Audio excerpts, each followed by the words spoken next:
ओम नमो नारायण। सावन के ठीक 3 दिन बाद मीन राशि वालों के लिए बड़े परिवर्तन के संकेत मिलते हुए दिखाई दे रहे हैं।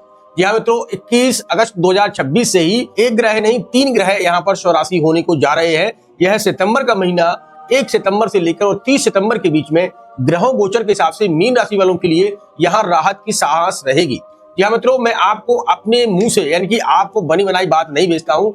यह भृगु शास्त्र के हिसाब से मैं आपको बताता हूँ। आप भी जाकर दे सकते हैं 621वें पेज पर मीन राशि वालों के लिए बुध का ट्रांजेक्ट क्या कहता है, या आप जाकर 531वें पेज पर जा सकते हैं कि सूर्य और बुध का यह प्रभाव जो है मीन राशि वालों के लिए क्या मिल सकता है। जब शुक्र स्वराशि होते हैं तो मीन राशि वालों को क्या प्राप्त होगा। आप भी जा सकते हैं, इस बुक को आप खरीद सकते हैं और इस बुक के खरीदने के बाद आप इसका अध्ययन कर सकते हैं। जी हाँ मित्रों, तो आज हम आपको समझाने वाले हैं कि मीन राशि वालों के लिए यहाँ सावन के 3 दिन बाद कुल मिलाकर आपके बदलाव के संकेत यहाँ मिलते हुए दिखाई देंगे। आपको धन संपदा का कारक बनता हुआ दिखाई देगा, जो कि शुक्र स्वराशि हो गए हैं। बुध और सूर्य बुध आदित्य योग का निर्माण कर रहे हैं। शनि आपके लगन में बैठे हैं, शनि आपके लगन में बैठे हैं। राहु 12वें घर में गए हैं, जो प्रॉपर इन्हीं का घर है। राहु का यह प्रॉपर 12वां घर राहु को ही प्राप्त है। और यहाँ सूर्य बुध यह दोनों युवराज, बल्कि यह राजा है और यह युवराज। 7वें घर, आपके 7वें घर में जाने का मतलब हो गया कि आपको अनजाने जो है सफलता मिल सकती है। जी हाँ मित्रों, आपको आपकी जो भी इच्छाएं हैं वो इच्छाओं की पूर्ति हो सकती है। पहले हम आपको बता दें कि कौन से घर से क्या प्राप्त होता है। अभी आपको पता नहीं होगा। यह 12 घर मतलब 1 2 3 4 5 6 7 8 9 10 11 और 12 कुंडली के 12 भाव, इनको भाव कहते हैं। और हर एक भाव का अपना एक अलग प्रभाव होता है। जी हाँ, हर एक भाव से कुछ ना कुछ निकल कर आता है। उसी भाव में जब कोई ग्रह शुभ बैठ जाता है तो शुभ परिणाम देता है, कोई अशुभ ग्रह बैठ जाता है तो अशुभ परिणाम देता है। पहला ये लगन का घर होता है, इसे हम लगन बोलते हैं। कुंडली में आप ये लगन चार्ट निकालेंगे, हम चंद्र राशि के हिसाब से देख रहे हैं, मीन राशि के हिसाब से देख रहे हैं, ठीक है, लेकिन इसे हम लगन कहते हैं। ये कुंडली का लगन ही रहेगा। इससे शरीर, रूप, रंग, आकृति, बाल, स्वास्थ्य, आयु, स्वभाव और आपकी मानसिक प्रतिष्ठा क्या रहेगी, और वो सब कुछ इस घर से देखा जाता है। कुंडली में अगर ये शनि आपके बैठे हैं तो निश्चित तौर से आपकी स्वभाव में भी परिवर्तन आया होगा और आपकी प्रतिष्ठा में भी परिवर्तन आया होगा, क्योंकि शनि यहाँ पर आपकी इन चीजों को पहचान रहे हैं, समझ रहे हैं। क्योंकि शनि यहाँ पर हरदम जिस भी घर में बैठे हो, शनि को जो है मोक्ष का कारक माना गया है। शनि को हरदम दंड प्रिय मतलब दंड देने वाला ग्रह माना गया है। ये दंड देते हैं और लोगों को सुधारने का काम करते हैं। अभी आपकी शनि की 7.5 का प्रभाव है, ढैया का प्रभाव चल रहा है। दूसरा घर हो गया आपका धन, धान्य, संपत्ति, पैतृक संपत्ति, कुटुंब, वाणी, चेहरा, मुख, नेत्र, दांत आपके इस घर से देखे जाते हैं। अगर इस घर में कोई शुभ ग्रह बैठा है, जैसे यहाँ शुक्र का घर है, यहाँ मंगल बैठे हो, तो नेत्र की कमी रहेगी। नेत्रों में बहुत जल्दी आपको ऐनक यानी कि चश्मा लग जाएगा। ये प्रभाव होता है। जिस भाव का ग्रह जिस भाव से अलग भाव से टकराता है उसका प्रभाव दिखा देता है। तीसरा घर होता है छोटे भाई बहनों का, पराक्रम का, गला का, श्वास नली का, कान का। जो कान में अगर कोई बीमारी है तो तीसरे घर से देखिएगा कौन सा ग्रह यहाँ ट्रांजिट कर रहा है। ग्रह गोचर के हिसाब से आपको निकल कर आ जाता है। कंधा, आपका दाया कंधा, अगर आपका स्वास्थ्य नहीं है, अगर स्वास्थ्य में दाएं कंधे में दर्द रहता है तो थायराइड हाउस से देखा जाता है। अब उसके बाद देखा जाता है 4th हाउस। ये कुंडली का 4th हाउस बोलते हैं, सुख भाव। अब यहाँ पर माता, भूमि, भवन, अचल संपत्ति, आपके पास संपत्ति क्या है इस घर से ही मालूम चल जाता है।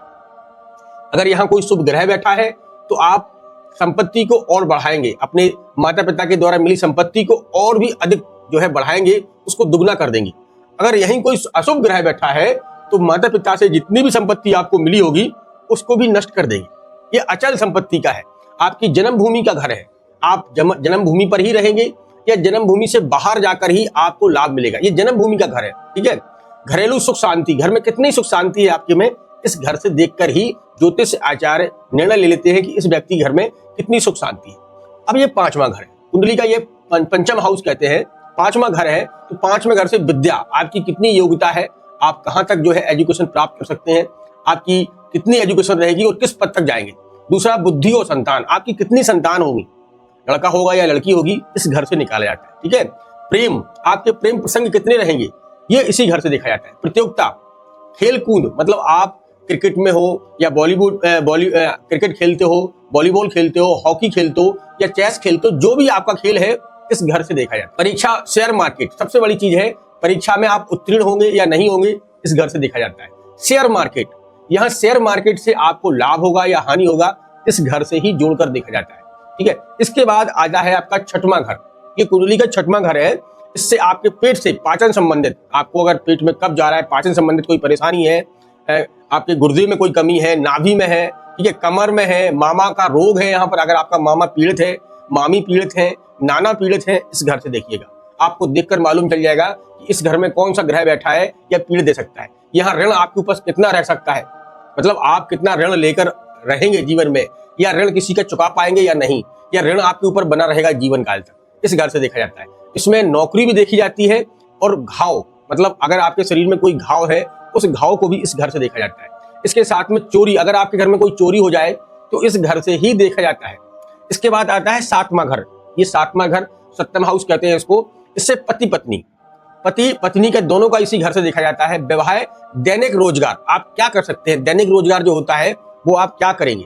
व्यापार, पार्टनरशिप, अगर आप किसी के साथ में जॉब कर रहे हैं, मतलब अगर आप किसी के साथ में व्यापार पार्टनरशिप में करते हैं तो इसी घर से देखा जाता है। काम शक्ति आपके अंदर कितनी है, आपको यही इस घर से निकल कर आता है। नपुंसकता, अगर आपके अंदर नपुंसकता आ चुकी है या वीर में कमी है तो इस घर से ही देखा जाता है। यहाँ कोई शुभ अशुभ ग्रह से दृष्टि बना ले तो मान के चलिए ये चीजों में कमी आती है। अब ये कुंडली का आठवां घर हो गया। इससे आयु देखा जाता है, इससे मृत्यु का कारण देखा जाता है, महाकष्ट, गुप्त विद्याएं, विदेश यात्राएं, बवासीर का रोग, अगर बवासीर किसी को है तो इस घर में देखिएगा शुभ या अशुभ ग्रह है, कब तक बवासीर चलेगी, कौन सा ग्रह इस समय बैठा है, तो बवासीर आपको हो गई है। गुप्त विद्याएं, जो गुप्त विद्याएं होती हैं, तंत्र मंत्र की विद्याएं इस घर से देखी जाती है। तंत्र मंत्र हर चीज की इसी घर से, आठवें घर में जो भी अगर शुभ ग्रह अशुभ ग्रह बैठ गया है तो उसको देखा जाता है। अब ये नौवां घर हो गया आपका, 9th हाउस इसको कहते हैं। भाग्य, उच्च विद्या, भाग हो गया आपकी, उच्च विद्या हो गई, जांघ कूले, ठीक है, धर्म, गुरु भक्ति, आपके अंदर गुरु भक्ति कितनी है, ऐश्वर्य, तीर्थ यात्राएं, आपकी कितनी तीर्थ यात्राएं होंगी, कितना आप तीर्थ यात्राएं करेंगे, आपका भाग्य क्या रहेगा, ऐश्वर्य आपको क्या प्राप्त होगा।